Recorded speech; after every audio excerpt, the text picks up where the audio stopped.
This program, of course, is presented by Pro Wrestling Illustrated, the most widely read, widely sold, and respected wrestling magazine in the world today.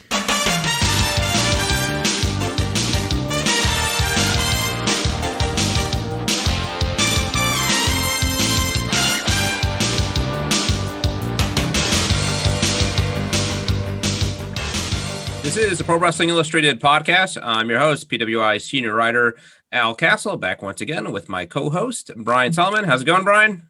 Pretty good, Al. Happy to be here with you once again. Absolutely. And joining us once again, our editor-in-chief, Kevin McElvaney. How are you, Kevin? Good. I don't know why you guys keep having me on here. It's like masochistic or something. Well, we got a good reason this week, and that is we're going to be talking about the 2020 PWI Achievement Awards. The issue just recently dropped. After the last one coming kind of late in the mail, this one came kind of early. I got it in my mailbox yesterday, which was a nice treat. So I've been flipping through it. A lot of fun. Definitely. I think we used to run these ads calling it the big one, right? So it is probably among the kind of the two real signature issues, this and the PWI 500. This one chosen by you, the fans. You guys vote on what you think is the best match of the year, the best wrestler of the year, tag team of the year.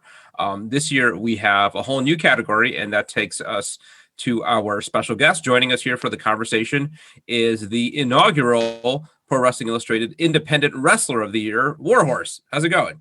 I did it, and everyone can suck it. I won. Nobody can stop me now. I'm unstoppable. Well, thank you for joining us.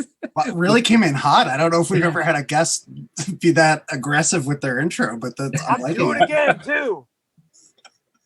Well, we'll talk about that in just a bit, and also cover all the other award recipients.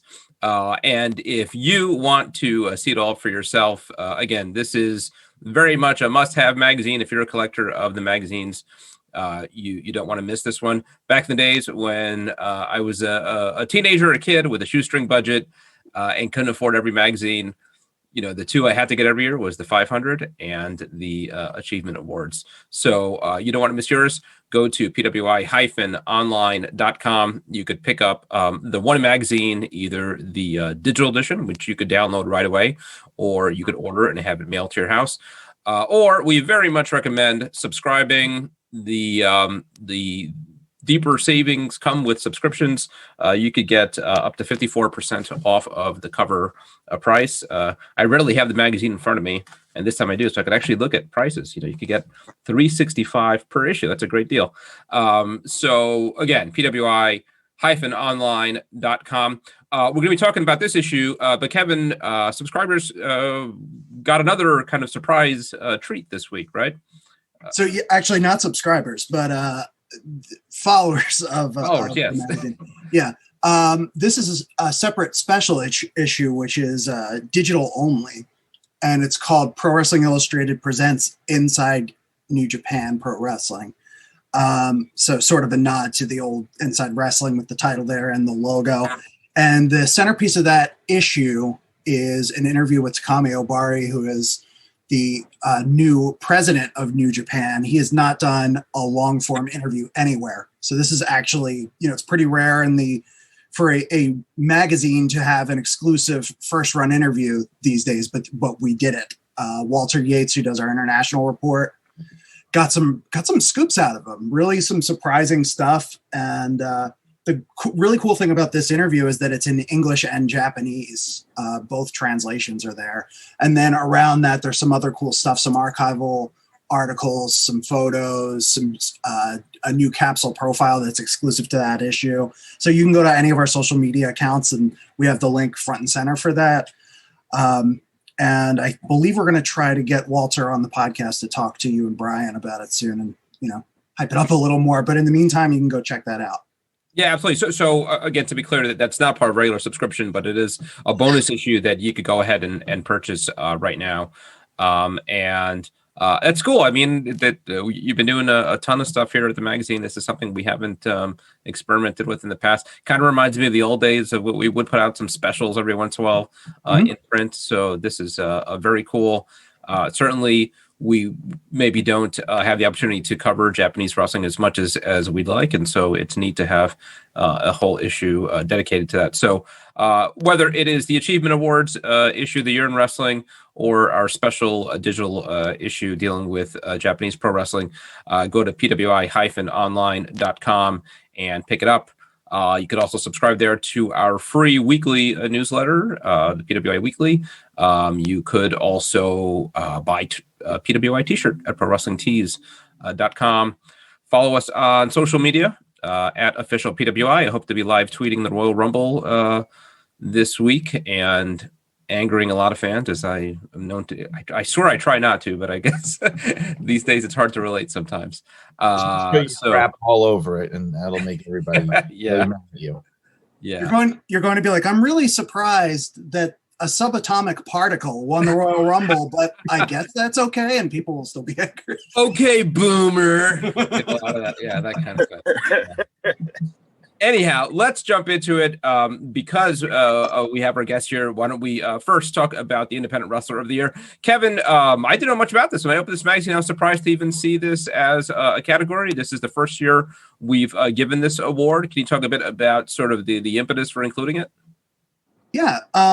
So I just wanted to mix it up a little bit. And I mean, the first notable change is because so many of the shortlisted individuals for the various categories were women, much more so than in previous years, especially, from WWE, it didn't seem as necessary to me to have the Woman of the Year category. It felt a little bit redundant. Some people have pushed back on that and, have requested we bring it back, and we may, but that left a pretty big hole in the awards. And thinking about how to fill that hole, the Independent Wrestler of the Year award came about. And I mean, no secret with me that independent wrestling is a huge interest of mine, a passion of mine. So to me, this just made perfect sense. It was a way to spotlight some of the wrestlers who might not have gotten as much attention in the magazine or in wrestling media generally. And then, there it was. And there was a lot of interest in this category. A lot of different wrestlers received votes. I mean, we always have at the bottom of the page, the vote for others section that has typically a half a dozen other nominees. But I can tell you there were many more apart from those wrestlers who received a handful of votes. So really competitive category, and congratulations to WARHORSE for winning this inaugural award. Yeah. Brian, before we go to WARHORSE, Brian, your thoughts on the addition of an Independent Wrestler of the Year?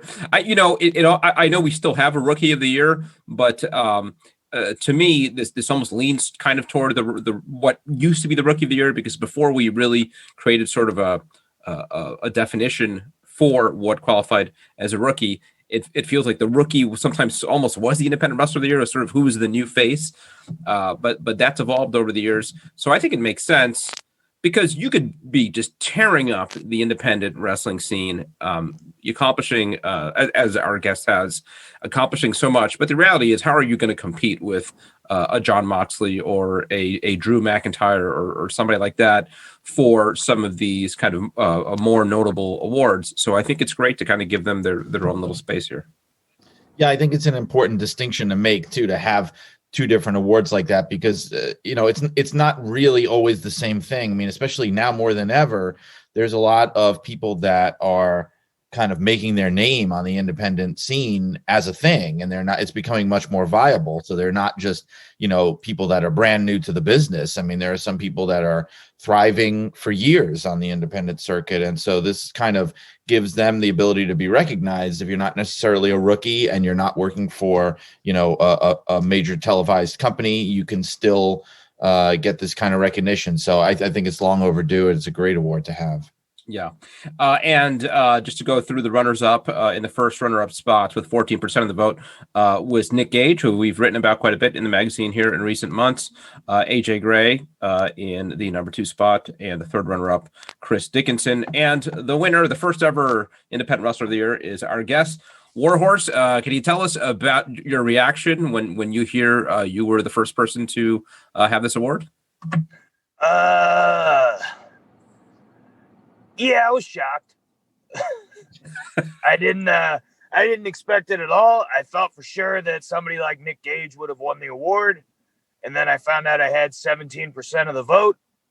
And then after you printed the magazine and whatnot, people were complaining that you guys picked me, even though it was voted on by people and I won 17% because they just don't understand how you guys pick awards.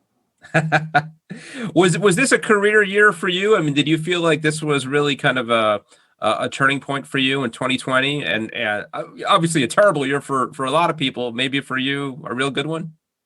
Yeah, I'd say so. It's the slowest year in wrestling history, and I pretty much memed my way to a title shot on television. So I'd say I made out pretty good. Was that the highlight for you, your appearance on AEW Dynamite challenging for a title? No, because I lost. Yeah, I guess. Yeah. What do you make about the decision of adding an independent wrestler here? I mean, as a guy who's been working on the indies for a while, is it nice to have, again, kind of your own space here and more of a level playing field where you're not necessarily competing with, sort of the Roman Reigns of the world? I think, honestly, the past 2 years, PWI's done a great job of covering independent professional wrestling, and it's nice to finally have an award. But I'd say this award probably could have been instituted maybe 10 years ago or so, whenever like Kyle O'Reilly and Davey Richards were still roaming the indies and stuff like that. But it's really cool that independent wrestling has its own award. And like you said, we don't have to compete with people on a national scale that are obviously already under the microscope. We're on the outside rim of professional wrestling, but we're still here. So it's nice that we finally get recognition.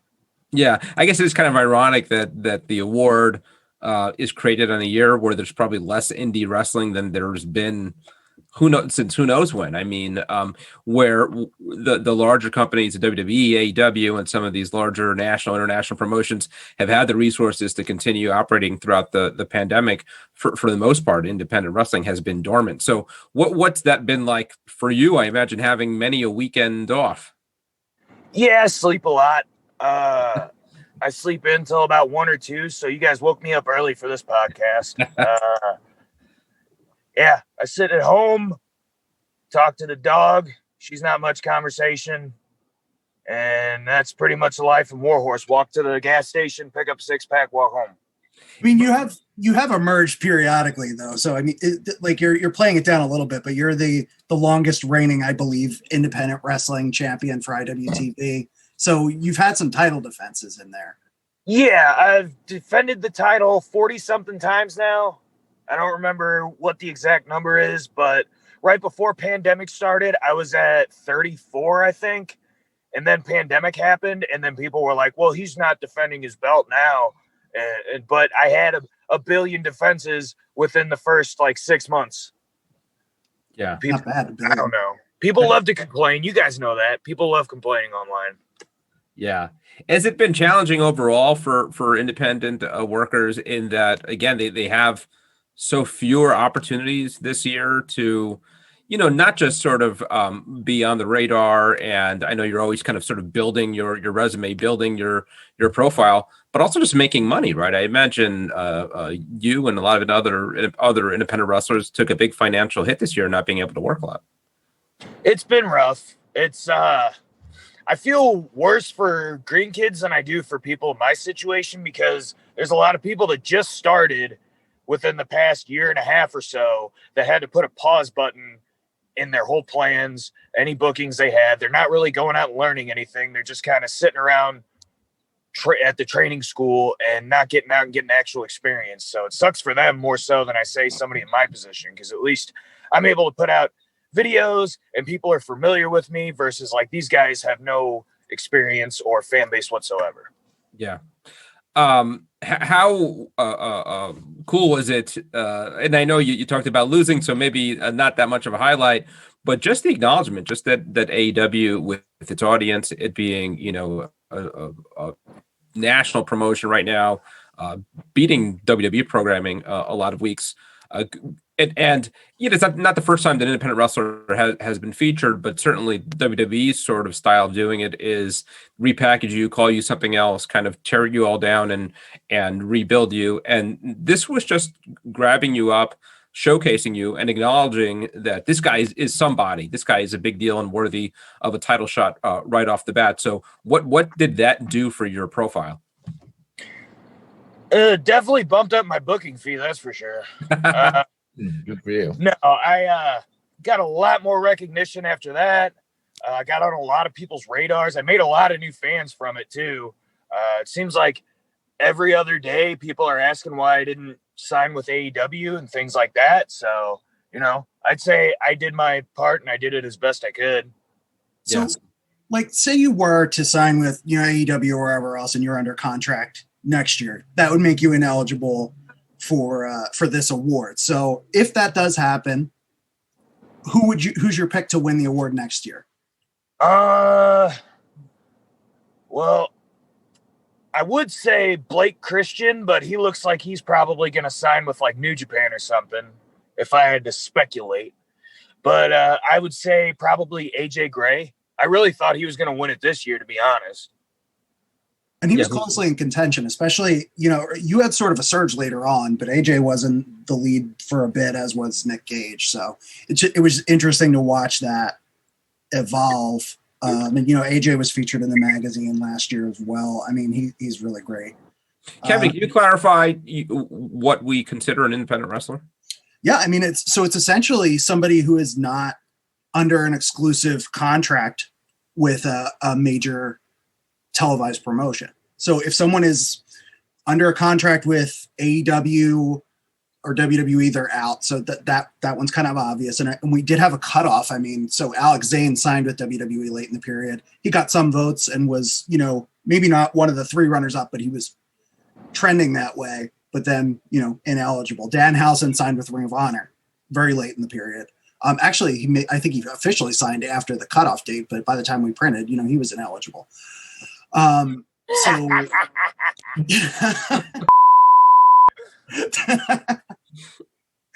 have to remember to bleep that. It's quite a trade-off, is contract with a nationally televised promotion. Yes. PWI award. It's like you've got to really pay those two. You guys are really good at pissing him off. You know that? I love it.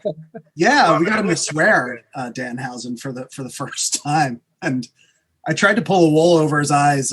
He was upset that he wasn't number 1 in the 500, and I made a bogus magazine cover with him on the front. I think he saw through it. But I'm glad we were able to accurately represent his weight in the 500. That was it 700. Well, I fact checked it with him. I asked him. I know we got Warhorse's height wrong. So 2 years in a row got the height wrong. So put it on the record. What's your height that we can include in the issue next year? Because I assume you're going to be in the running again. I'm 6 foot. All right. We got to bring you into the office and mark it on a wall like you do with kids. Well, maybe after the pandemic. Once every 4 months just to see if I grew any. Yeah, then we'll measure you every so often. It'll be great. Remember when you were this tall? Anyhow, Warhorse, thank you for joining us. You're free to remain here for a wrestler discussion on the rest of the awards, unless you got to run.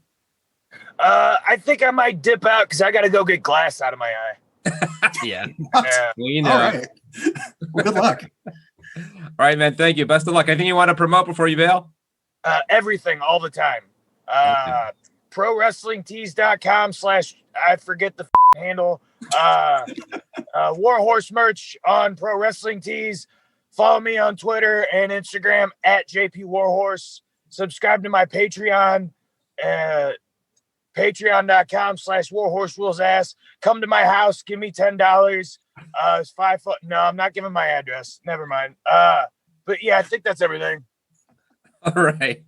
Best of luck. Thank you. And hopefully talking again next year when you win another award. Wait. I got a plaque coming, right? Yeah, we do have a plaque. Hell yeah. Yeah, I got to stick that in my stepdad's face and tell him how I made it in this business, baby. I got a plaque now. It's official. Well, thank you, Warhorse. Keep rolling ass. Hell yeah. Always, baby. That guy. That was probably one of the more interesting guests I think you guys have had on. Yeah, that's unconventional, I think, as you. I don't know that we've ever had anyone come to their house and give them $10 or have to get off the line because they needed to get glass out of his eye. Is that what he said? Yeah. I thought maybe that was a reference to something he said before I logged on, but I guess not. I don't think so. Maybe he had a hardcore match I didn't know about, or I don't know what he's doing in his day to day. I mean, there's any number of reasons you could have glass in your eye, I guess. Anyhow, moving on. We got a lot more awards here to talk about. Yeah. And the first one, going through just, I guess, chronologically through the magazine here, is Rookie of the Year. Again, this has been something that kind of over the years I think has gotten harder to pick because the sort of changing face of wrestling, and it's hard to find sometimes guys who were brand new and already making an impact. What do we consider a rookie? So rookie, for the purposes of the PWI Achievement Awards, is two things. First, less than 2 years active in the business. So we try to get as close to the end of a calendar year as we can humanly do. Mm-hmm. And so typically that's sometime in December. The first match could not have been, so for this evaluation period, any earlier than January 1st, 2019. So we go back 2 full years, because there's this understanding that people might have a match or two or even a lot of matches in their first year before they really break out. And especially, now, I mean, on one hand, it is easier to get in front of people, but it's a more crowded wrestling landscape than we've had in a long time. So it's sometimes harder for people to really break through as a rookie. And then in the larger promotions, a lot of times people are making their debut after they've already been through some kind of training, have been wrestling house shows was really how it was for WWE for a long time. So people even qualifying as a rookie who would be out in front of people and visible enough to garner votes, that's gotten a lot harder, I think. Yeah, sure. And I think it's fair to say that this year's winner kind of ran away with it with 54% of the vote. Not a huge surprise given that he was given the biggest platform of any rookie to shine. And I think did a great job. That's Dominic Mysterio. Brian, what do you think? We saw him first at SummerSlam in a match with Seth Rollins that I thought was a hell of a match. Honestly, it was one of my favorite matches of 2020. And I think he just, from the first time he stepped in the ring, really looked like he belonged. And I guess given, his family's lineage, shouldn't be that much of a surprise. Yeah, I think that for an award like this, I mean, one thing about this award is that it is tough. Especially for someone, I mean, Dominic Mysterio obviously had an edge because he got to be on TV right away. He's with a major company. The problem, well, it's not a problem, but just the nature of the wrestling business is it can take guys years and years to really start getting their name out there. Like there are guys that are wrestling 10 years before, most fans even know who they are in a lot of cases. So for rookie, it's kind of tough because it's tough to vote for because a lot of voters may not be too familiar with people that have just started. But yeah, I mean, Dominic Mysterio had the edge. He got to be like really pushed into the deep end of the pool right away. And I think, other guys like, Dustin Rhodes was like that, people who are in the business with their family. And I think it also gave him an edge too, because of that. I mean, he's been around this, and I can verify that because I remember seeing him when he was a toddler. Okay. He's been in locker rooms his whole life, watching wrestling, seeing guys work, actually getting in the ring, and like playing around. A lot of the wrestlers, kids do that. And I think it gives them an advantage. It's like you see it your whole life, what it is your entire life. Like you're not under any kind of illusions of the nature of the business. Like you get to be behind the curtain.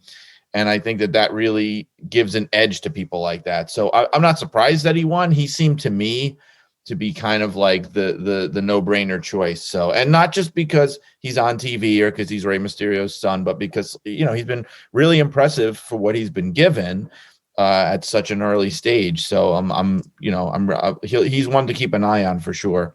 Yeah. What I was most impressed with him was that, obviously the athleticism is there. And that's great.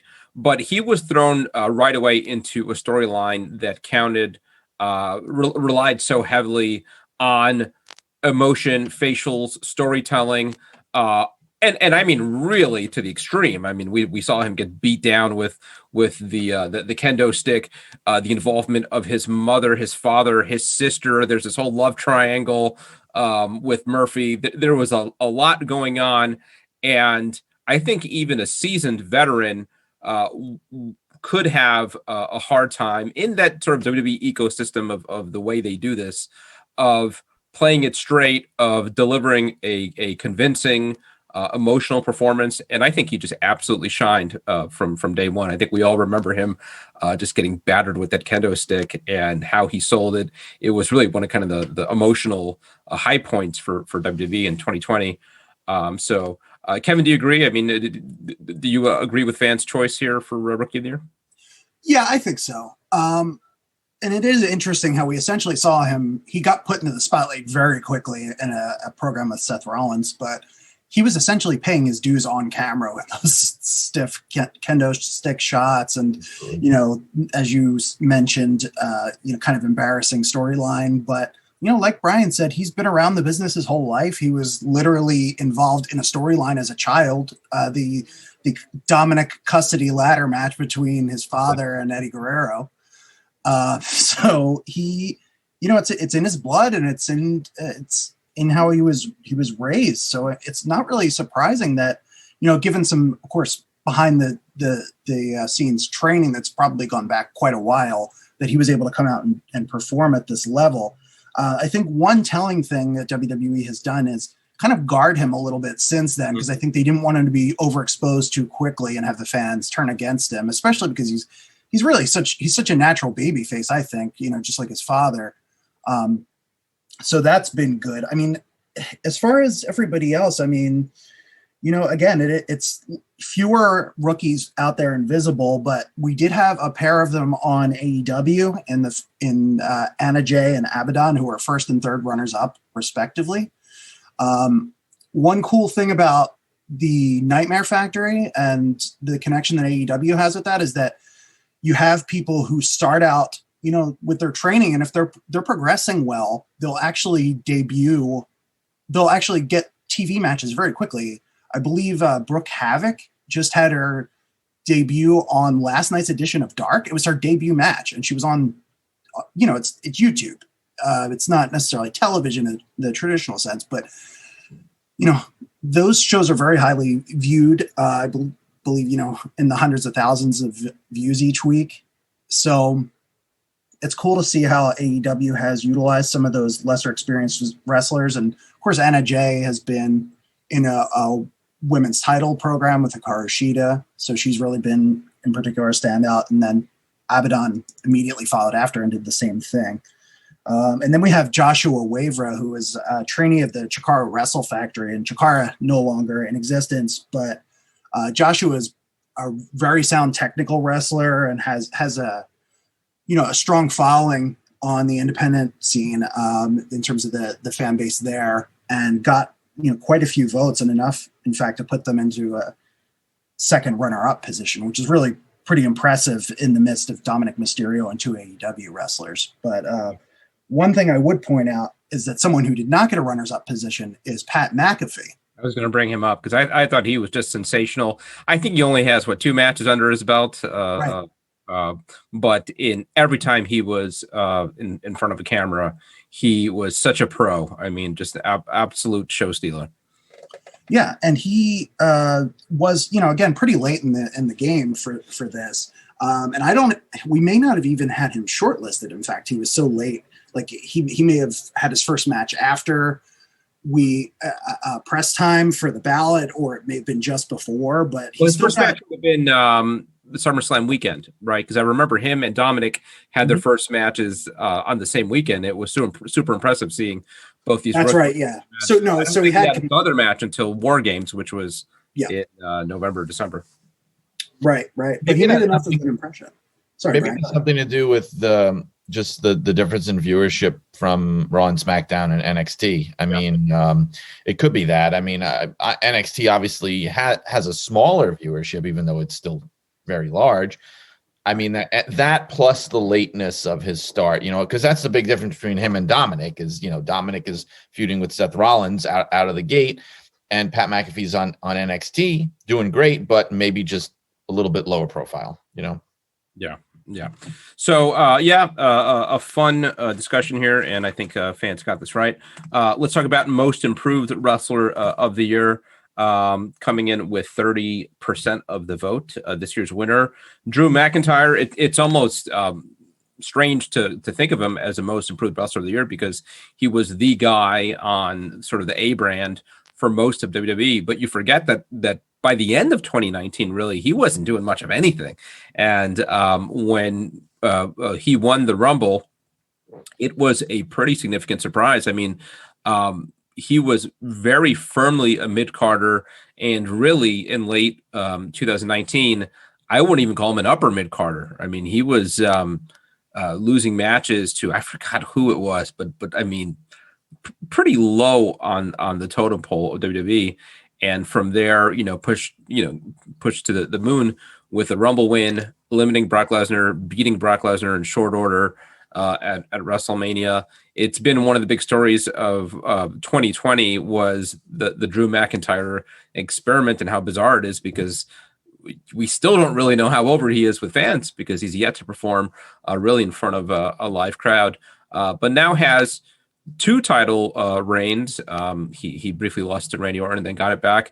I think a number of really great performances, and I think he's just absolutely carried himself like a pro, like a top guy. Something he said that was really kind of like an exhale relief moment I just read yesterday was him making clear that he wasn't all that interested in working with Bray Wyatt. and he talked about I'm paraphrasing, but essentially like he's not interested in doing the cartoon stuff. He wants to have great wrestling matches that are about honor and prestige and the championship. So great to hear. What do you think of the job that Drew did in 2020, Brian? Well, I think this has happened before with the Most Improved Award, where anytime you have somebody who goes from, kind of like a mid-card talent to all of a sudden skyrocketing to main event position, carrying the company, it's happened before. And I wish I had all the winners in front of me, but I know that's happened before. That person tends to be a shoo-in for this kind of award. I mean, I'm not trying to curse him here at all, but he literally, Diesel, yes, a lot of people call him the worst WWF champion of all time. Okay, fine. But I disagree with that. But he went from, he was in the Diesel position. He literally was Dolph Ziggler's Diesel, and then moved into being the guy that they're putting the rocket on and they're giving him the title and having him carry the brand. So, I mean, I am confident that he's not going to go down as another Diesel, but in terms of the trajectory so far, it's been the same. And I'm going to go out on a limb. I could be totally wrong here, but I wouldn't be surprised if Diesel actually won the Most Improved Award whenever they had it in 95 or whenever that would have been. I mean, maybe I'll have to check that out, but I would not be surprised because it's the same kind of trajectory. So yeah, I mean, that was an easy pick. I mean, God, he was being completely lost in the shuffle. Like not even when he won the Rumble, it was almost like one of those things like, oh my God, yeah, that's right. He's still around. Wow. And he won the whole thing. So that's the definition of most improved wrestler for sure. 1994's most improved wrestler of the year, Diesel. There you go. All right. Vindication.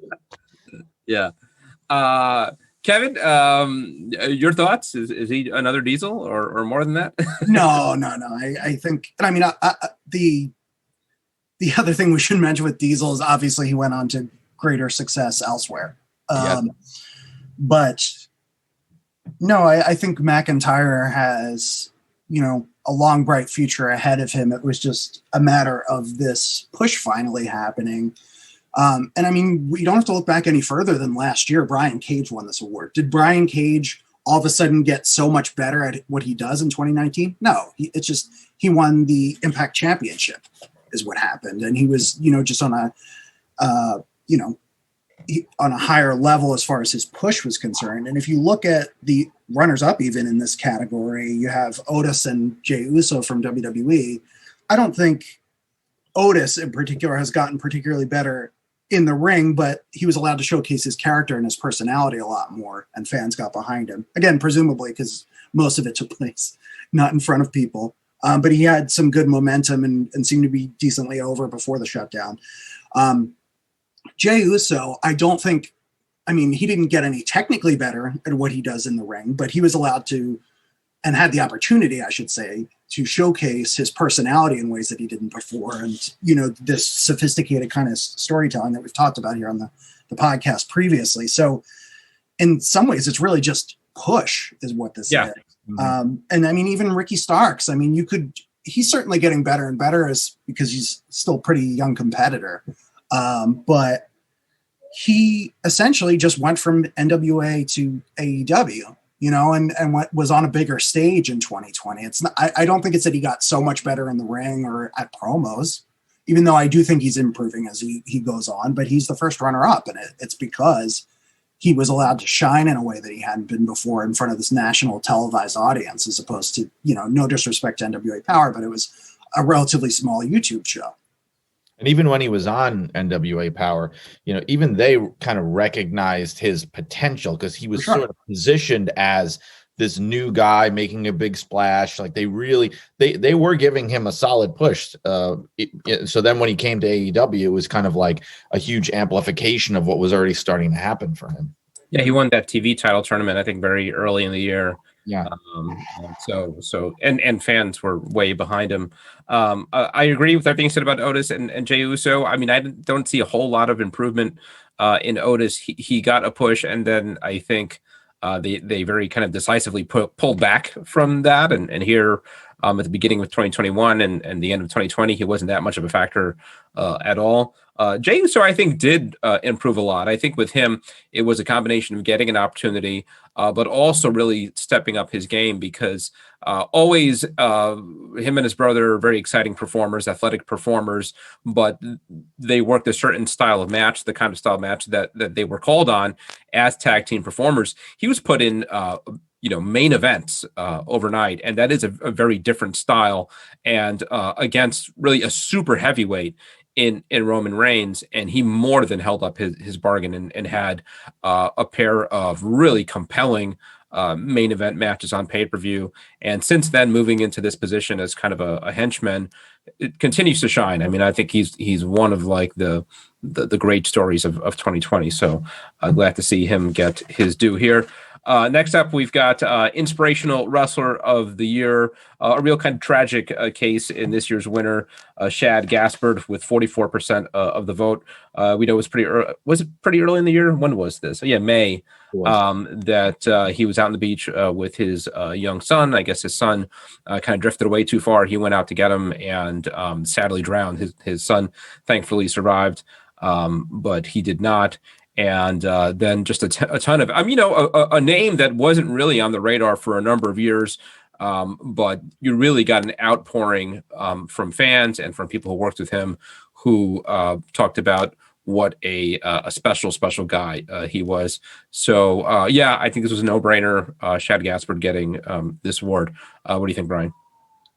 Yeah, he was someone who, like you said, even though he was never a central figure or anything, he was very respected and beloved and admired in the locker room, and in his years after WWE continued to be somebody that was respected and admired. You know, there was a great piece in the newsletter actually for the Cauliflower Alley Club. They do obituaries for people, and it had a lot of people talking about, you know, what he meant to so many people, and just the way, even just the way he lived his life, and even what happened to him was a symbol of the kind of person that he was and who he was. And I think also there was a tweet that he sent out to JTG, his former tag team partner. I think it might have been his last tweet or something like that, talking about how much he loved him. And actually a handful of his last tweets were him just randomly reaching out to people and just talking about how great they were,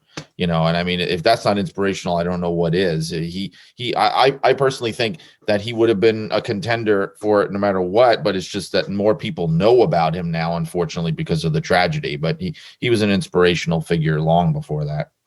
Yeah. Kevin, did the fans make the right call here with Shad Gaspard? 100%, yeah. So Shad, as Brian said, was just very respected, had a glowing reputation among his fellow wrestlers, both in WWE and then, after that on the independent circuit. I was actually surprised, although I shouldn't have been, because the Crime Time did continue to have matches throughout the country, and particularly on the West Coast. Just how many connections he made, how many lives he touched.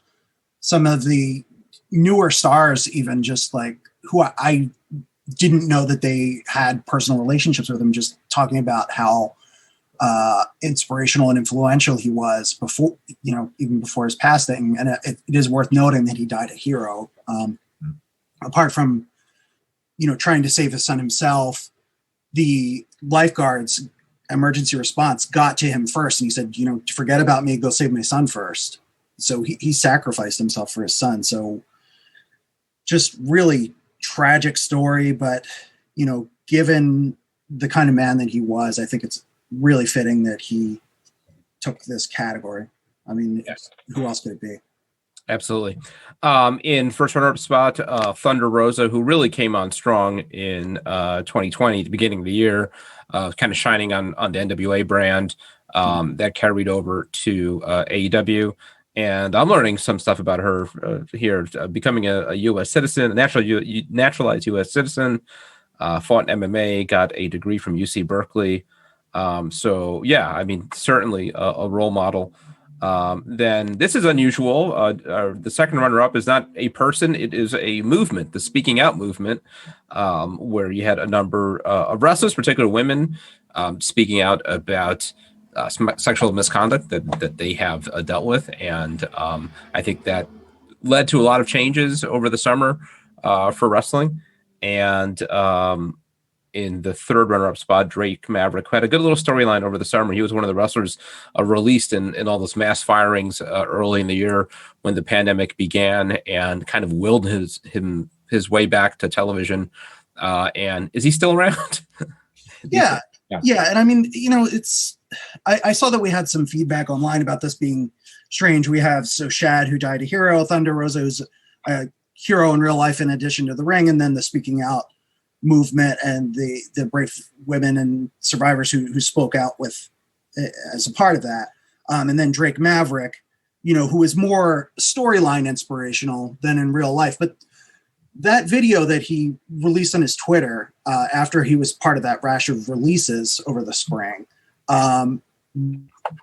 it touched a nerve. It kind of let people know that, hey, there are real human beings behind these larger than life characters who have vulnerable moments, who crushing defeats, just like we all do. And that was very relatable. And I think, during a normal year, and had he been pushed a little more when he did re-sign with the company, he could have really made a big impact. But as it remains, I mean, he's someone who, for a long time anyway, has always defied the odds. I mean, he's a really small guy, got over in TNA in a way that nobody ever expected him to, and then that carried him over to WWE, where he's living out his dream, even if he's not, in the main event, so to speak. So it's just interesting to see how this all plays out. But what's inspiring to one individual, it's. We all take inspiration from different sources, I guess. Yeah, absolutely. Let's try to go maybe a little quicker through the rest of these. Comeback of the year goes to MVP with 19%. I was a little surprised by that. I guess I was expecting, on one hand, Edge should have been the guy, right? I mean, what a comeback that should have been. He was gone or whatever it was, 10 years. But yeah, I mean, it really kind of petered out after just 3 performances, one of the most disappointing matches of 2020, that match with Randy Orton, another one of the best matches of 2020, and then that's what cost them the rest of the year. But MVP, a guy who we hadn't seen in a long time, I think might have come back in was it the Rumble that he came back, or was it the previous year's Rumble? It was last year's Rumble, yeah. But even if not, I mean, last year was clearly the year for him. I mean, and he came back, worked a couple matches. It was kind of like a novelty. I remember early in the year said he kind of signed off, said I've worked my last match in WWE, and then became the focal point of this real dominant faction. I think one of the high points of WWE's creative in the last year, and just done fantastic work, particularly in the mic, and can still do just fine in the ring. But as essentially a manager, a spokesman for the Hurt Business, is just absolutely tremendous. So glad to see him get the spot. How about you, Brian? Yeah, anytime that he's on TV these days, particularly when he's doing a promo, for me, it really highlights to me how, I have to say, they completely just dropped the ball with him on his first go around in WWE. And I mean, I remember that time, and he really was a great find and a great talent who was not given his due. And that was also part of his whole kind of like reason for being when he was in Impact, was like, here's this guy who got kind of like the short end of the stick in WWE, and he's getting a chance to shine in this other company. And now WWE actually gave him his chance, all these years later. It's almost like, I mean, that's really what it means to me, is seeing him is just thinking, oh my God, wow, imagine what they could have gotten out of him, 15 years ago. I mean, that's incredible to think it's been that long, but this is long overdue. And I think, even though he's not, he's more of like a spokesman figure, like you said, I think that in no way, takes away from the fact that he deserved to win this. That's an important one for me. I think he deserves it. I'm always so impressed when somebody is as good as he is on the mic in WWE, because I feel like working in that WWE system, you're already behind the eight ball, because everything you say is so measured and scripted and structured that it's so difficult to convey kind of authenticity in what you're saying. And there are others who do it. I mentioned Jey Uso before. I think Jey Uso is great at it, and a couple others. Samoa Joe has been great over the years doing it. But MVP, I don't know if he's scripted. If he is, he's doing a great job of it, because you can't tell. It just looks like a guy. It looks like complete authentic MVP when he's on the mic. Right. I just want to say one quick thing about that, because I was working for the company when he was on his original run there. And the problem is, like, a lot of the newer guys, a lot of the newer generation guys, of which he's one, even though he's been around a long time, he would still be considered, from this newer WWE kind of scripted promo era. A lot of them are kind of shortchanged in their training, because they don't get a chance to do that, and they're very much only good when they're on script. And he was a guy, I mean, I can tell you, he was a guy who knew what it meant to kind of sit at the learning tree and kind of learn from the older guys. He always hung around the veterans in the locker room. He always tried to pick things up from people. I mean, now, of course, it's a totally different light, but I mean, I remember Chris Benoit was somebody that he was very good friends with, and he liked sticking around the people that had been around a long time and just absorbing as much as he could. Not every new guy does that, and he did that, and I think that's a big part of why he's so good when he's natural. I do think a lot of his promos are like partly ad-libbed, and because they have confidence in him being able to do it. Yeah, it makes all the difference. Kevin, let me ask you about MVP, and also our three runners-up in the first runner-up spot. Randy Orton, who never left, but had kind of a career resurgence in 2020. Eric Young, who returned to Impact Wrestling after being released from WWE, and got the world title there and had a good run. And Asuka, who again never left, but after maybe not the best 2019, kind of reminded fans how great she was in 2020. Yeah, I mean, it's interesting because this is more or less the rebound of the year. And I mean, in some ways, not all that different than most improved, but I think the distinction here is that it has to really feel like somebody was sort of plucked from obscurity and then like really made an impact. So, I mean, any of those people fit with that. I mean, Orton was, I think, his lowest PWI ranking since he was a rookie, PWI 500 ranking, I should say. And, MVP, I would argue best promo in the company right now. He's, definitely top 3, top 5, if not the best. But for my money, he's the current most exciting person to watch and listen to. And I like that he occasionally does get in the ring and mix it up. And, you know, they're not going to push him and have him be the most effective member of the Hurt Business. That wouldn't make sense. He's a little older. He's not maybe in the ring shape that some of the other guys are. Not that I'm one to talk, but because he's far better shape than I am. But he's the perfect mouthpiece for that group, makes them credible, makes them feel like a main event act. So, I mean, I really think he deserves this. I know in the past he's been pretty critical of PWI, but, you know, he's on my list of people I would like to see step into the hot seat and you have a conversation with him, because just such an interesting and accomplished guy who has done so much and, you know, lived so many lifetimes. And I think like an interview with him would be very interesting. So MVP, if you are listening to this, you know, door is always open for that. Yeah, I don't know if it's the case, but it really feels like the Hurt Business has his fingerprints all over it. I mean, going back to what the original vision behind the MVP character was now 15 years ago, it was the African-American super athlete, business professional, you know, handling his business, knowing his worth, a level of arrogance and cockiness about it, but also very professional. And it feels like that's the whole faction, right? And when you see all these guys and they all, you know, dressed really sharp and the way they handle it. I really like the segment this past Monday where they gave him the gold chain.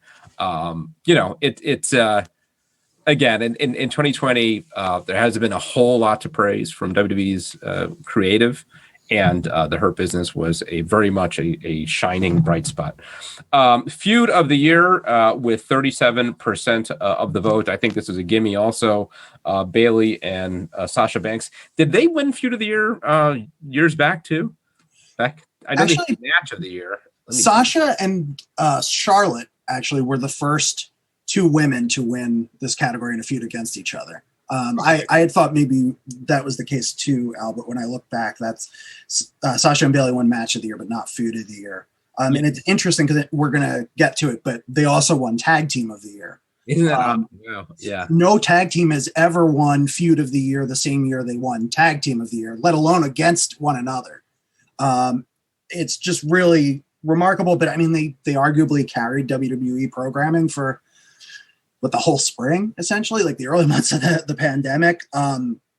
Early on, this was pretty close. I mean, you had Edge and Orton who were in the runner-up spot, but as time went on, I mean, Bayley and Sasha really ran away with this, and 30% of the vote in a year where a lot of the winners are, you know, in the teens as far as the percentage of the total vote. 37% is very impressive. Yeah. What's interesting is that, you know, on one hand, it very much feels like, yes, this was the feud of the year, but the actual feud part of it didn't last very long at all, right? I mean, most of the year, they were kind of on the same page with this sort of tension between them, and then it exploded late in the year, and they had the one pay-per-view match, and then I think a rematch on TV. Maybe I think we're still going to get the rubber match. I don't know if it's going to be at WrestleMania, but I don't think. I hope it is. Yeah, it feels unfinished. Do you agree, Brian? Yeah, and you know, they are part of that whole four-horse women group who are just so naturally talented that, you know, it's not surprising to see them always being put against each other in one form or another, teaming up or working as opponents, and they're just terrific. And it's not surprising. They also had I think it wasn't it? Correct me if I'm wrong. The first female Hell in the Cell match, was that the first one? No, that Charlotte and Sasha had one. Right. Okay. Well, still though, I mean, they really impressed on that pay-per-view as well. So I mean, that's part of this whole thing that they carried that. I mean, it probably was the best of the Hell in the Cell matches on that pay-per-view. Yeah. And they did some big numbers. I remember the at least one of the matches they did on free TV on SmackDown did one of the highest quarter hours, I think, of the year. But yeah, it felt like it was over just as it started. I mean, it was this long build, and then we were on to each of the women. You know, Sasha working with Carmella and Bayley feuding with I forget who else, and it's like, really, we're done? It felt like there was a lot more left. If the plan is to revisit this at WrestleMania, then I'm certainly not complaining, because I'd very much like to see those two on the WrestleMania stage. As you touched on, Edge and Randy Orton in the first runner-up spot, a lot of build to that. I gotta tell you, I never loved it. It felt a little contrived, a little hollow to me, a little sort of manufactured. It felt like two guys who thought it would be a bigger deal than it was, like all this history and team rated RKO, and it was like, I don't know. And that first WrestleMania match to me was just a big dud. I loved the greatest match in the history of the world, whatever they called it. I thought it was really, really good. So not complaining there, but they shouldn't have called it that. I mean, no match would have lived up to that expectation. I think that was unfair. Certainly before you even do the match. Right. It was a bizarre thing to do. But what I loved is when they did their Slammy Awards, they had the match of the best match of 2020, and it didn't win. So their best match in the history of wrestling was not the best match of 2020, apparently. Then in the second runner-up spot, Chris Jericho and Orange Cassidy, which was a heck of a lot of fun. Who would have thought that, those two guys would be able to put together this series of matches, but they were all interesting, compelling in their own way, a lot of fun to watch. There was the Mimosa match, which they were just, I thought Chris Jericho was just at his best here, making Orange Cassidy, giving him that rub, that credibility. And then MJF and Cody, which again I would have thought would have been very much contender to win this. They end up in the third runner-up spot. Again, just the one match. I mean, that's sort of like, that's the thing about these feuds. I mean, you have the feuds. Brian, when we were growing up, a feud was this series of matches that they would take on the road night after night after night after night after night for right. months or years. And now you look at all of these feuds of the year, I don't think any of them had more than 3 matches. And in MJF and Cody's case, I think they had just the one, right? Well, that's partly, of course, the nature of the year as well. I mean, that's the best they could do. But, it's funny you mentioned that, because WWE just put on the network a whole bunch of wrestling challenge episodes from the 80s, like a handful of them. I think like the first 10 or something.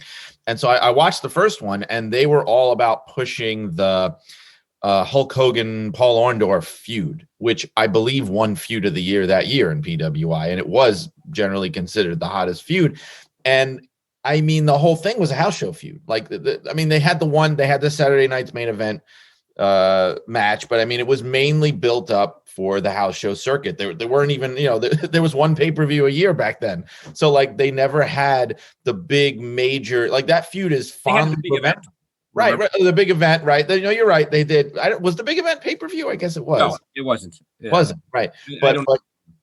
But that was like the North American, all-time attendance record. But they never got, as that feud is so fondly remembered by people that were around watching it, they never got the platform that any of these feuds from this year got, of being like in front of so many eyes at the same time. Just the changing business, and plus the pandemic from 2020 as well.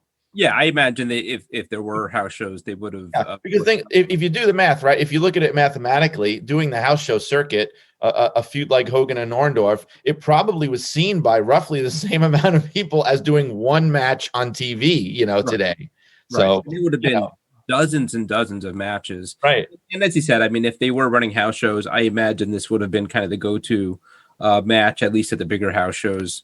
For the last few months. So I from interviewing Bailey a few months back, I do sense that there's more planned, that they are not done with this. So hopefully they get back to it. Let's talk about most hated wrestler of the year with 21% of the vote.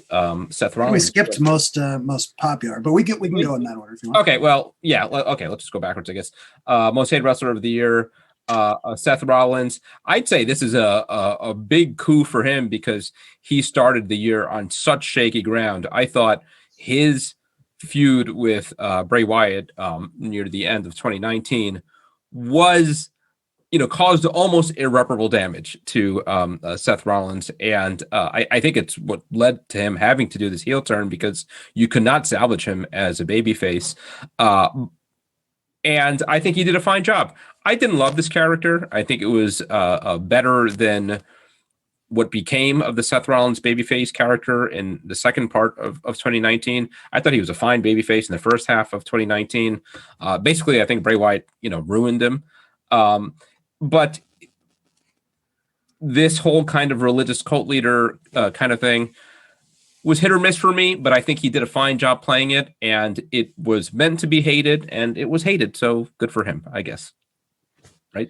Yeah, and he's better. I mean, I think most people would agree, I guess, that he's better as a heel than a face. So, I mean, I know I've always felt that way with him. I think it's one of the reasons that he was struggling as a face. Yes, it was the Bray Wyatt thing, but even before that, it's just I just think, and maybe this is a compliment to him or in some backhanded wrestling way, but he just comes off, I'm not saying he really is a jerk, but he comes off on TV as a jerk. And he's one of those people that you just don't want to like as a TV character. And it's hard to make him likable. Like, making him likable depends very much on who he's working against, the program he's in. And so, putting him in that Wyatt program was death, because he's somebody that really needs to be positioned really well to stay over as a babyface. Not everybody's like that. There's some guys that are just like superheroes. Doesn't matter what you do with them, they're going to be loved. It's just a natural thing.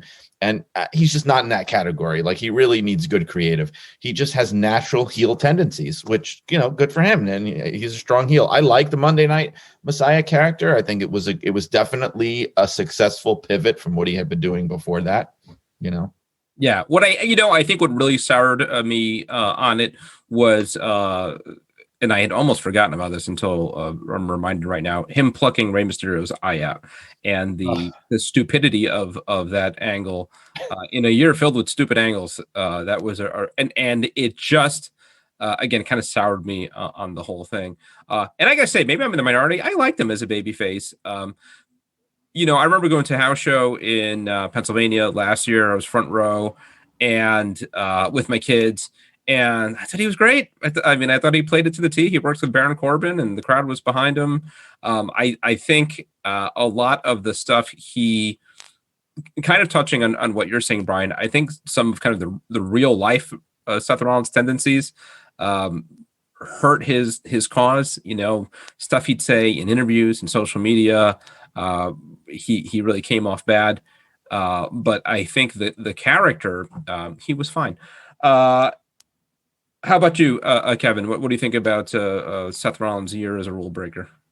Yeah, I think he, like Brian says, there's just this quality you don't want to like him, and maybe some of that is, some of the things he said in interviews and elsewhere. I mean, he at some point blocked us on Twitter, so I don't know what that was about. He did, yeah, and he was our number one ranked wrestler in the 500 the year before last. So I don't know what we did to piss him off, but something. But, I was trying to be nice before and say he wasn't really. No, that's fine. I mean, I haven't heard anything bad about him in real life, but just his public persona makes him a natural heel, I think. This was a close category, though. And I mean, the first runner up is Roman Reigns at 19%. Turned heel very late in the period, was out of action. Throughout most of the pandemic, the early months of the pandemic. We're very much still in the pandemic. But I think had Roman returned a bit earlier and been doing what he's doing now longer, he could have taken the category as good as Seth has been as the top heel on Raw.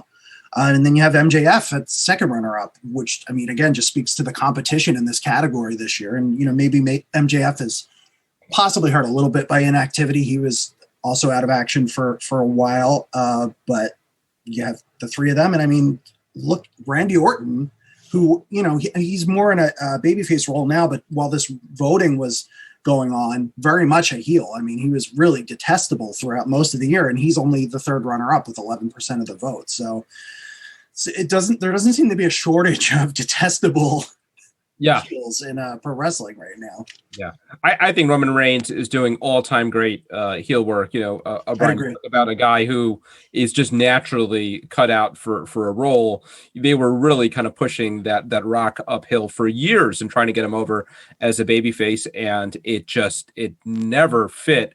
And the second, I mean, like day one that he came out as a heel, it fit like a glove. And He is so good, and it's interesting because it's amazing. Like the 180-degree shift from fans from a guy who won this award a few years ago as a babyface, the only time it ever happened in a magazine, and a guy that I think many, I'd even say most fans had kind of dismissed, is now sort of universally being praised as one of the best performers in all of wrestling.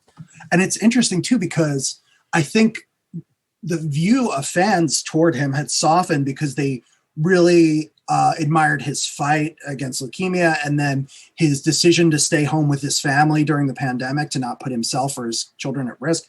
I really think he came back with a lot of respect, and if he wanted to be a babyface, he could have probably for the first time maybe really done that. But instead he's like, no, I'm going to be a complete game-changing heel without doing anything cheap or basic from like a heel heat standpoint. He's just like so good at portraying this character, and I don't know, it's great, like, because you want to see him just get the crap kicked out of him because he's just being so like awful to everybody, but he's doing it in this way that it's not go away. I want to see what Roman Reigns is doing, and that's a tough balance, I think, in today's landscape. He is a must-see TV every week whenever he's on the screen. So for sure. And MJF too, is really doing again sort of like revolutionary heel work. Really embraces like few others, just being a jerk everywhere he goes, everything he says, and. Yeah, I think most years would have done better. I think if he stays on this course, it's inevitable that he wins this award sometime in the next couple of years because he's still a kid. I think he's still in his early 20s. So going in reverse, most popular wrestler of the year, he is our cover boy. Couldn't be bothered to hold the plaque the right direction. That'd be way too much work to flip that thing upside down. Orange Cassidy. I imagine we're going to get some heat over this one. But the numbers don't lie. 23% of the vote. Orange Cassidy is the most popular wrestler of the year. I could say in my household with my kids, this is absolutely the case. Now, I think some people are going to accuse us of using Dominion voting machines. Oh boy. They might want to have a couple of recounts. I don't know, or maybe lodge a complaint or hold a hearing in a hotel lobby somewhere. Could happen. But yeah, I mean, this was. I think. I mean, again, it speaks to the changing nature of the business and of the fan base. There are people whose heads are going to explode seeing this. They already have been exploding seeing this. But again, numbers do not lie, right? This was the guy that got voted and who got picked. 20, 30 years ago, this gimmick might have been, laughed out of the business or whatever, but it's not 20, 30 years ago. And so it reflects the changing times. And I personally think it was a great idea to put him on the cover as the most, for most popular. I don't know how that decision process goes, if it's always wrestler of the year or sometimes it varies or whatever, but I think it was a great idea to put somebody like that on the cover who I don't think has ever been on a cover before, right? By himself, at least. No. And I mean, it usually is wrestler of the year. I believe Becky Lynch was on the cover for either most popular or woman of the year. The year before last, but it was definitely a decision to do something a little bit different. AEW, posed him with his plaque and sent us many, many photos, and in not a single one was he holding that plaque right side up. So hands were tied with that. I think it's great. It's perfect. But yeah, he narrowly wins this over Jon Moxley, thanks to a late surge in voting too. He was always the first runner up if he was not going to take this, but late surge in voting, and he took the category. And I mean, reaction has been mixed. Some people were very excited to see him win. We had some comments on Twitter, people saying, "I haven't bought PWI in years. I'm buying this issue." So that's exciting. And then we had other people who say that this is PWI jumping the shark, putting him on the cover. So if we wanted to get a divisive reaction, that's the answer. I usually don't subject myself if I think. I listened to Jim Cornette's take on this issue because I was curious. I had to hear what he said because I thought, he's going to be really worked up and I have to know what he says. And maybe he might even call you out personally by name. Right. Yeah, I had to hear it. So I did listen to his reactions to the issue. And I will say he didn't even get angry. He just laughed when he heard that Orange Cassidy was voted most popular. But again, the numbers don't lie. The fans are behind him. You have a certain type of casual fan who just does not even do pro wrestling as a rule, who are tuning into Dynamite just to watch him.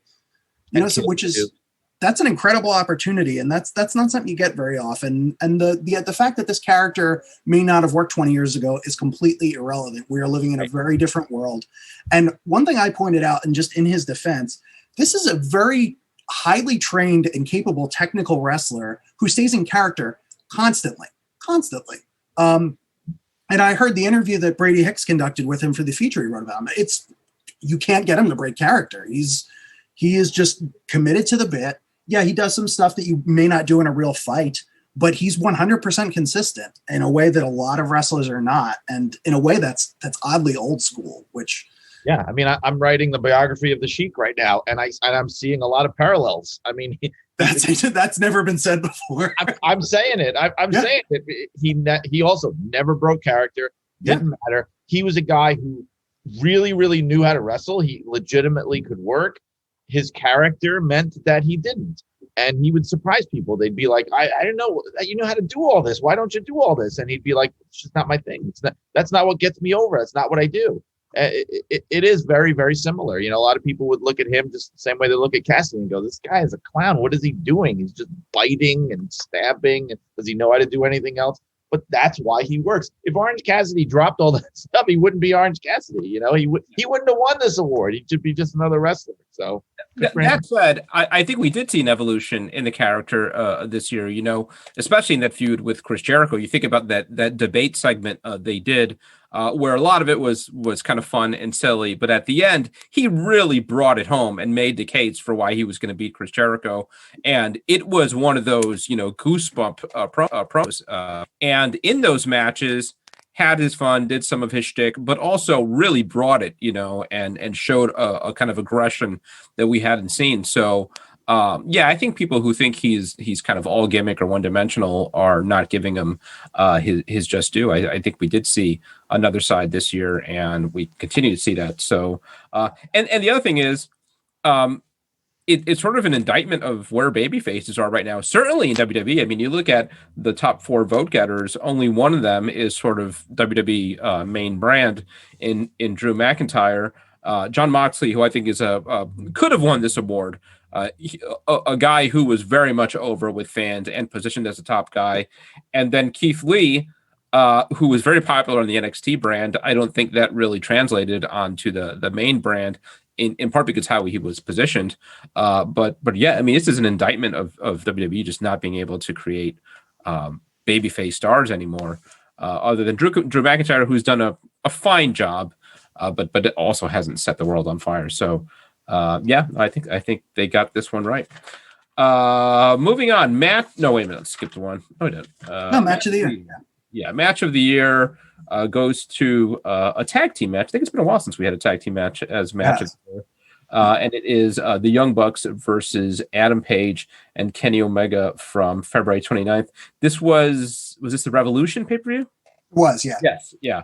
A hell of a match. I mean, a lot of people talked about maybe the best American tag team match ever, certainly in our generation. Super duper exciting. I think a worthy number one. But also, I got to say, looking, and this speaks to, again, just sort of the unusual circumstances of 2020. I'm not blown away by most of these matches. Edge and Randy Orton was really good. It's in number one spot. Charlotte Flair and Rhea Ripley, I thought was fine for, you know. I really like that one. I really, really like that. Yeah, I think that was from a technical standpoint, from a wrestling standpoint, that was by far the best WrestleMania match, I thought. Yeah, I think played in front of crickets chirping, which I thought really hurt. And then Walter versus Dragunov, which I heard so much about, I hadn't seen until recently, and I just watched it. That is a very good one. I was like, oh my god, you know, I if you guys, I'd be interested to talk to you guys about this match because I haven't talked to anybody about it. Yeah. And I got to say, I mean, it was a spectacle, but part of me is also like, this isn't wrestling, guys. You know, like We're just actually fighting. The idea is simulated combat. You know, I feel like you know, the sheiks of the world or guys from that generation would watch this and just be like, what are you guys doing? You know, you're not supposed to be trying to hurt each other. And these guys just were potatoing each other and just beating the hell out of each other for what was a half hour. So a spectacle for sure. I don't know if I'd call it a great match. I mean, I really enjoyed it, but there's a legitimate concern there. And I mean, you have to look no further. I mean, especially Dragunov at the end of the match, what he looked like, visibly beaten up and, you know, cut open from Walter's chops. But I mean, I'd be lying if I said I didn't love every minute of it. I mean, it was a little bit hard to watch at times because there was so much actual pain involved. I will say that most of the matches, both in, you know, the runners up and the votes for others section, were shortlisted where, hey, maybe these are some good matches that you watched over the year that you might want to consider. Walter and Dragunov was not. It was later. Actually, that was after the ballot had been generated. And yet that still got, so it's relatively rare, you know, especially in the match of the year category, for something that was not, like, refresh my memory, listed to get a runners up spot. And this match did. And it was on NXT UK, which is, I mean, one of the lesser viewed programs of WWE, but of course has some great wrestling on it. A lot of people were pushing that online. Like, there was a lot on Twitter and elsewhere of like, hey guys, you need to see this match. If you don't watch NXT UK, watch this match. That's why I watched it. I mean, I just watched it recently because I don't tune in much weeks, but there was so much buzz about it that I went back and watched it. Yep. Yeah. Jaw was dropped the whole match. Yeah. That is the top vote getters. I saw that in votes for others, you had Roman Reigns and Jey Uso. I think this is the Hell in a Cell match, which I loved. I would have had it in one of these runners up spot. I would have too.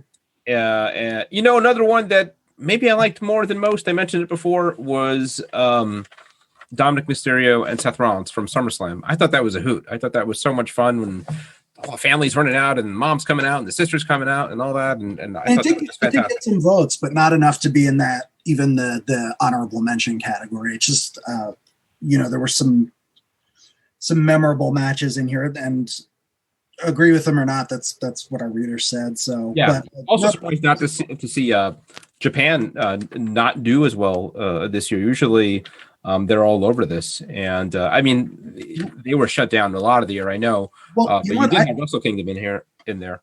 I wonder, Al, if some of that is, you know, people talk about, you know, 2020 was a hell of a decade, because that year felt so long, and I really think some of what happened beforehand, people almost forgot about it just because it was so long ago or felt so long ago. And I mean, the reality is those matches were very much eligible. And I mean, I think especially that Okada Naito match. Mm-hmm. I mean, you could argue that was a great first runner up, for example, but I thought the Ibushi match was even better the first night. But they were both really good. And both also with Okada, you almost grade on the curve because right. Everything he does is like the 5-star match. If he has like a 4 3/4 star match, it's a disappointment. So yeah, maybe that hurt him. All right, moving on. Tag team of the year. You touched on it before. This is the first ever female tag team to win this, right? Yep.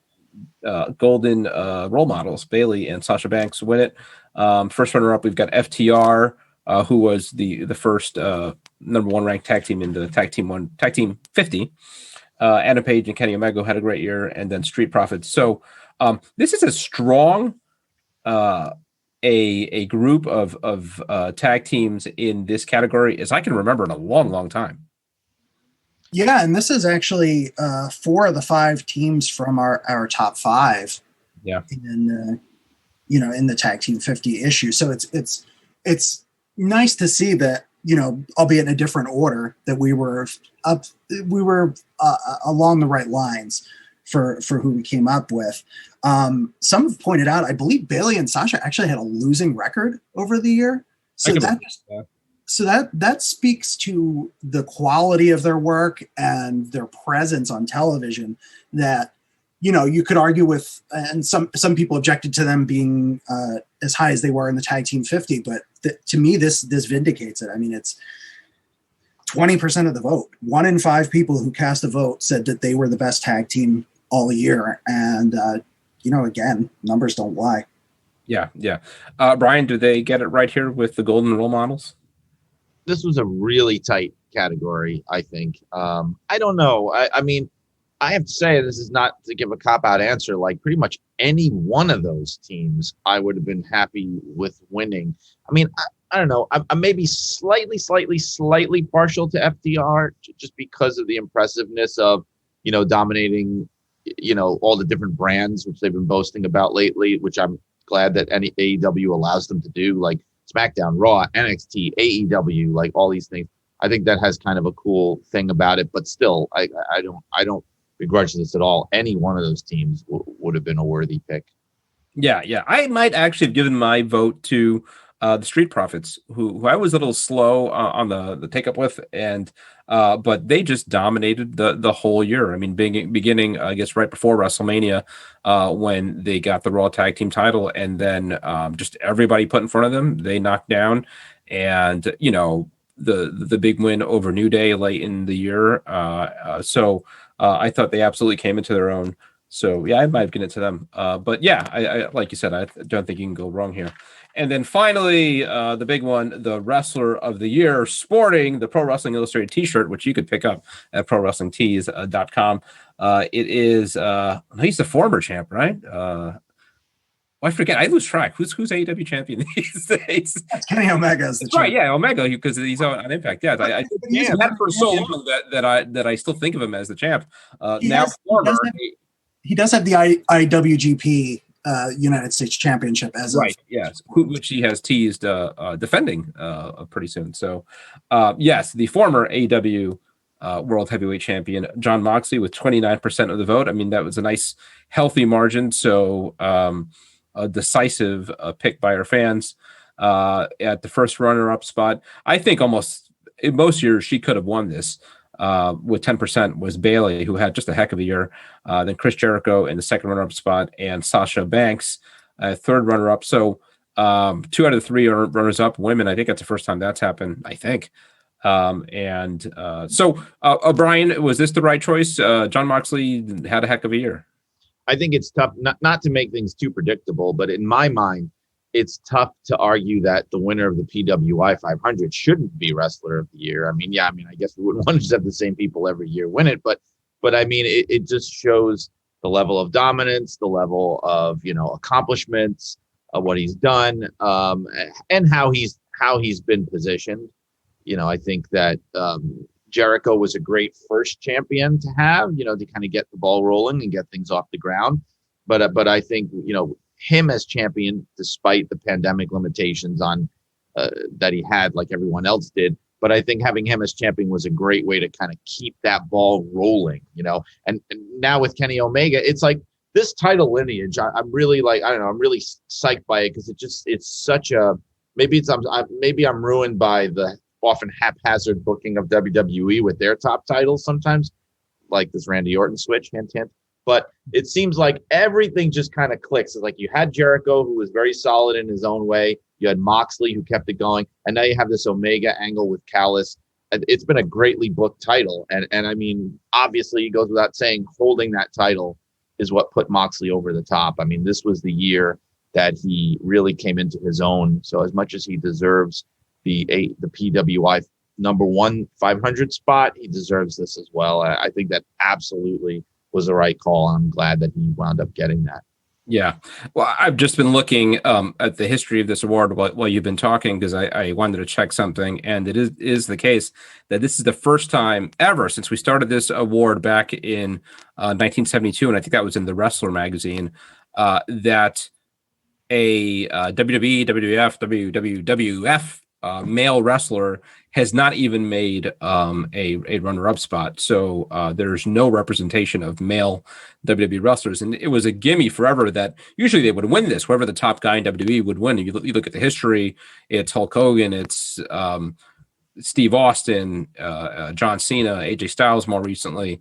And they don't show up at all the way through third runner-up. I imagine Drew McIntyre got a healthy number of votes, but not enough to even break the the top 4 vote getters. Kevin, what does that say? I mean, we've been talking about, it was a rough year creatively for WWE. They really struggled in creating male stars, at least. And I think it shows here. Yeah. And I mean, it's not, if you look at the representation that is in there with Bayley as number 2, I mean, it's hard to argue with what Brian said about Moxley being number 1 as the top ranked wrestler in the 500. But then on the women's 100 side of things, you had Bayley, who was dominant. And, maybe like from a kayfabe standpoint, she had a few more fluke wins, right? Being the heel. But I think you could have just as easily argued for her to take the Wrestler of the Year award. And then, honestly, she may have suffered a bit just because Sasha took some of her votes. But you have Moxley and Jericho, who both helped put AEW on the map. And maybe an indictment of WWE more so than the fact that they don't have any male stars in here, because they do at least have Bayley and Sasha, is the fact that these are 2 wrestlers they had on their roster a few years ago and they let go, and who have gone on to do these exciting things elsewhere. I don't think you would have seen Chris Jericho as the second runner-up for Wrestler of the Year in WWE had he remained there. I certainly don't think you would have seen Jon Moxley be Wrestler of the Year, because it's just the way he was booked there was a little inconsistent.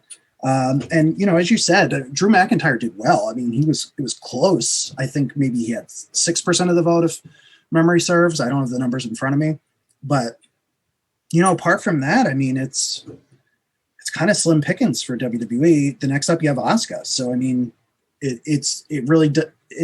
does say a lot about how the women in WWE did this year. And then, otherwise, maybe about how they could have booked their male wrestlers better, because I think presentation goes such a long way with all this. Yeah, I couldn't even imagine after McIntyre. I mean, Reigns had a fantastic last third of the year or so. So it's with him, it's just really an issue of activity, I would think. I mean, he's certainly on pace to be a top contender for this award next year. But after that, who else was there even? I mean, are you talking Braun Strowman or Bray Wyatt? And these guys were not guys who I would think of had particularly good 2020s, but both had world titles then. But Orton was next in the votes. Orton, sure. Yeah, I mean, he had a fine year. Yeah. And I think this definitely proves beyond a shadow of any doubt that PWI is indeed in the pocket of Tony Khan. I think that's it. We can't argue against that now. Because we voted, we counted the votes. Right. For what it's worth, Ambrose, the highest he had ranked before was as Dean Ambrose. He was third runner-up in 2016. And I think he won most popular maybe a couple of years, right? I remember there was a run there, which also speaks to why weren't you doing more with this guy? Because the fans really liked him. I think it was the year when he was WWE champion. I think the 2014 and 2015 he won most popular, and he came in second runner-up in 2016. So fans have liked them for a long time. So there you have it. Real quick, I'll also mention the Stanley Weston Award, which is essentially sort of the PWI Lifetime Achievement Award. Usually goes we award one of them a year. This year we gave out 2. Kevin, can you talk a bit about the decision to do that? Yeah. So I think the problem with the Weston Award is that it's not a problem. I mean, it's the most prestigious award we have, because you can only get it once and only one person a year gets it. No one else is in contention for it. There's no runners up. At least not that we will write down and make public anyway. One thing I noticed going through the list of winners is that you have so many wrestlers who receive this award posthumously because they died during the year. And I mean, I think if someone is deserving of recognition, that's as good a reason as any to do it.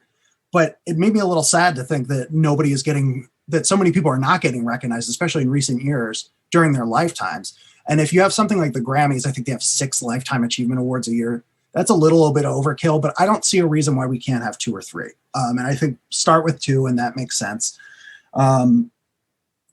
It's not going to be a hard and fast rule that we do this, but this year it worked out that we gave 1 award to a woman and 1 to a man. Medusa Michelli, formerly, Alundra Blaze, Rookie of the Year winner for PWI. I think maybe actually in her third or fourth year. Al, to reference something you said earlier on. But someone who had long been deserving of recognition. I told Bill Apter, and his response was, it's about time. Like, finally, she's getting that award. She has given so much to women's wrestling and mentored people and put on some classic matches. So I thought it was a no-brainer to give her that recognition. And I mean, worth mentioning, I think the last time we gave the Weston Award to a woman was Moolah in 1992. It was very much overdue. Maybe it wasn't 92, maybe in 98 or something like that. But it was a long time coming. And Medusa was deserving, in my view. So I kind of felt that was the way to go. And then the other award was to Stu Sachs, who, I mean, has made this magazine possible, made it what it is. There would be no PWI if not for his editorial vision, if not for his decisions that kept the magazine going all these years when so many other print publications have gone the way of the dodo. Pro Wrestling Illustrated is still out there, and Stu 100% gets the credit for making that possible. But I didn't want to not give Stu his due recognition. I also wanted to have room to extend an honor to an active wrestler. So maybe there will be something along those lines. There will be, years where there's kind of not the celebrity Hall of Fame, but something akin to that. There's a journalist, there's a promoter, there's a commentator, and then there's a wrestler. We'll see how it goes in future years, but that was my thinking this year. Yeah. I know UFC does something kind of like that. They have their Hall of Fame every year, and they've got I forget what they call it, but modern generation and then like classic generation, and so they have kind of different tiers, sort of accounting for that not everybody is necessarily on the same playing field. So who could argue with either one of these? Medusa, an absolute pioneer in women's wrestling. It's so weird when you watch back on like mid 90s WWF stuff, which was the height of cartoonishness, right? I mean, and then somewhere in there you'd have Medusa just having like this kick-ass match with like a Japanese woman. It was so completely out of left field on WWE programming.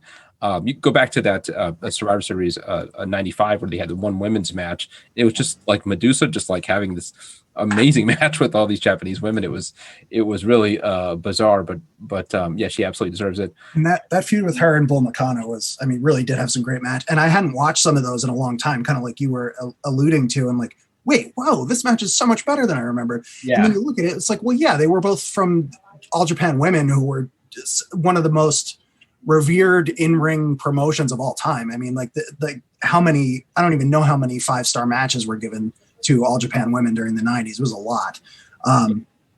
And, she was over there working with them. And then you had Bull Nakano come over, and you had Aja Khan come over, and some other people. And it's a lot of, there's kind of this backhanded, and not even backhanded. I mean, like the women's division of old gets overlooked so often, and like, oh, okay, the women's revolution. But the reality is, going back many years, there were some great women's matches in WWE that do get overlooked. So I think it's good to go back and point that out, especially for newer fans. Yeah, what's interesting with Medusa is like you think about women's wrestling now, and you've got those women who are the top performers in the industry, and then you've got a lot of kind of a supporting cast that is trying to climb their way to get to that that top tier. And with Medusa, she kind of was the top tier for a number of years, and the one thing I kind of like feel sorry for her is that she didn't have anybody to work with, especially when there were the most eyes watching. If you look at like her last run in WCW, late 90s, early 2000s, what a waste of such an amazing performer that they threw her in there in, these kind of bra and panties stuff and just had her Oklahoma. And what a waste, when knowing what you had on your hands. So glad that all these years later, fans are able to even, look through all that and appreciate what was there, even if it wasn't always able to be showcased. And then Stu, what can we say about Stu? Was our leader for a long time, led this magazine, and if anybody ever deserved this award, it was Stu Sachs. Would you agree, Brian? Yes, as I have my 3-year-old son in the room here, I'm having who's that guy on the news that had that happen? Oh, yeah, but yeah, I mean, with Medusa, I'm sorry, guys. That's all right. Yes, where's hey, little buddy? Happen? Say hi. Oh, dude, you got shy. What is it? Maybe he'll earn this award one day. Yeah.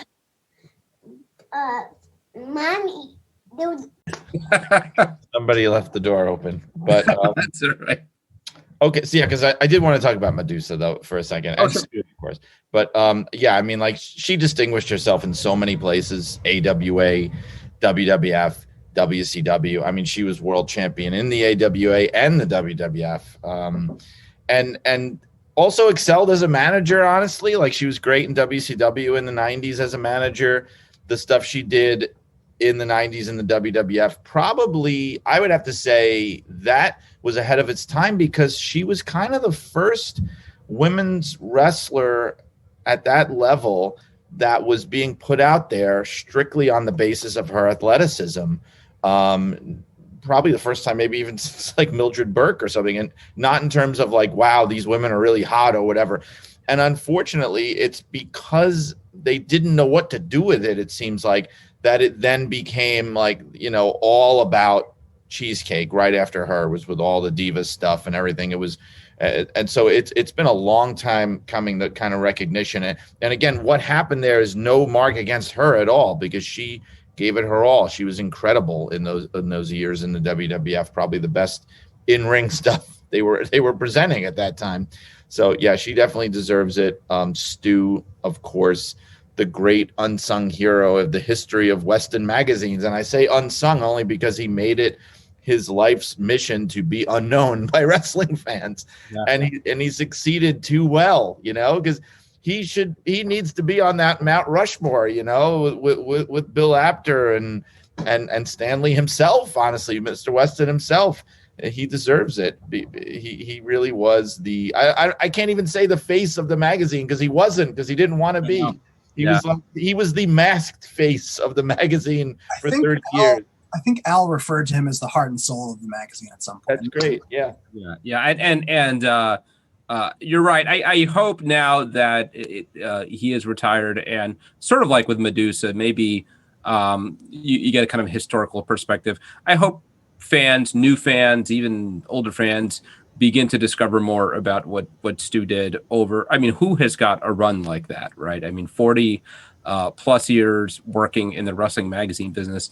And there are some organizations that honor wrestling journalists, and any place that has an award like that, not only does he deserve it, you could argue that it should be named after him. He is that deserving of it. So I hope those start to pile up. I've done my part to help put an award in some of those because and any wrestling Hall of Fame that includes writers, wrestling journalists, it's just a sin if you don't have Stu Sachs in your Hall of Fame. So, and let me put in a quick plug for those who might be wondering what Stu has been up to since retirement. Since he'd already spoken so extensively about his career in the magazine, I opted to interview him about what he's been doing since he stepped away. So if you want to read about that, you got to pick up the April 2021 edition of Pro Wrestling Illustrated.